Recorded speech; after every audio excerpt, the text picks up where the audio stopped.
I played De la Cruz, Presidente De la Cruz, who has just been, he has just deposed the previous president, Fuentes. And I am now the president of the nation, slash dictator, depending on how you look at it. I play Antonia, and she's a very ambitious woman. She has great hopes for her husband's career, which he does not fulfill, and she's very hard on him, but she's also a very sensitive, a very emotional, and a very complete woman. But I think that for the most part, De la Cruz goes in with all kinds of good intentions, and then the situation turns out badly for him. Mm-hmm.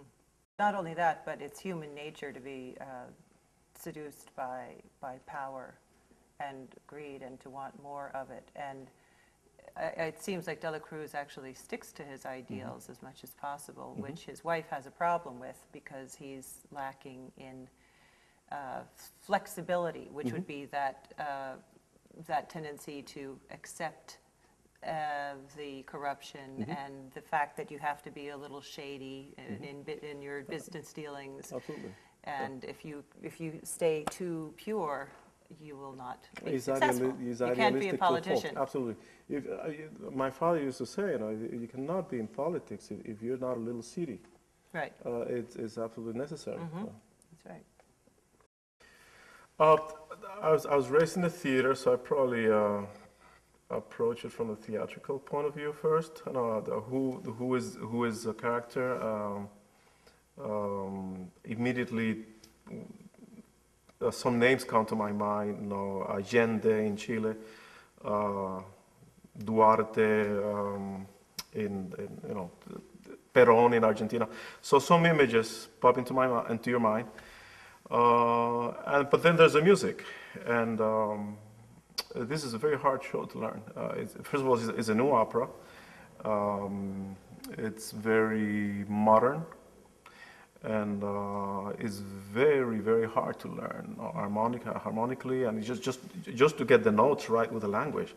Never mind getting to the stage where you can actually meet with your voice teacher and your coach, and get it rehearsed, get it ready to the point where it is ready, where you're ready to go to rehearsals.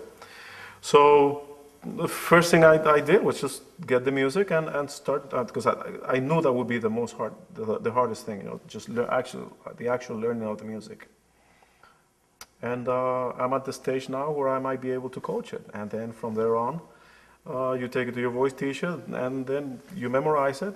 And after that, you're ready for rehearsals, with the stage director, and it's all like building blocks.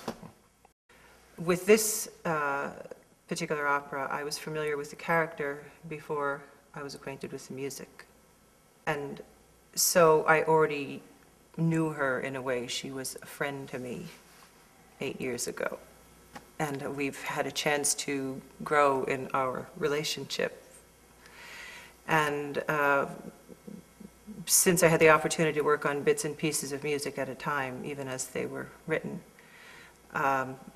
gives me a lot of opportunity to find different nuances and different colors. And now I'm at the point where I think not only about coloring and nuancing each individual word, but also the character in relation to the other characters in the opera. In other words, when I'm singing with De la Cruz, for instance, my voice might take on a different tone than when I'm interacting with Guajardo or with my children. And so hopefully we'll have the chance to do this opera many, many times. And with each time there will be new levels to uncover. It's a very honest and brutal look at very, very real occurrences and ugly sides of human nature. And it's, to me, very much in the form of a Greek tragedy. These characters are all very tragic in their own way. Well, Rio de Sangre for me is first of all, is a work of art. that depicts a socio-political reality. We may feel uncomfortable talking about, but when I look back at my history, my family's, my culture's history, is a reality that's unavoidable. The theater experience can be very useful for us to come to grips with things that are hard to face and that are uncomfortable. But here's a positive. When we see this happening and it's presented in a way that leaves one feeling that there is absolutely no hope, but there's nowhere to go from there but up. And so I believe the audience members will take away a sense of hope, because in reality, idealism exists for a reason and should and will prevail on some level.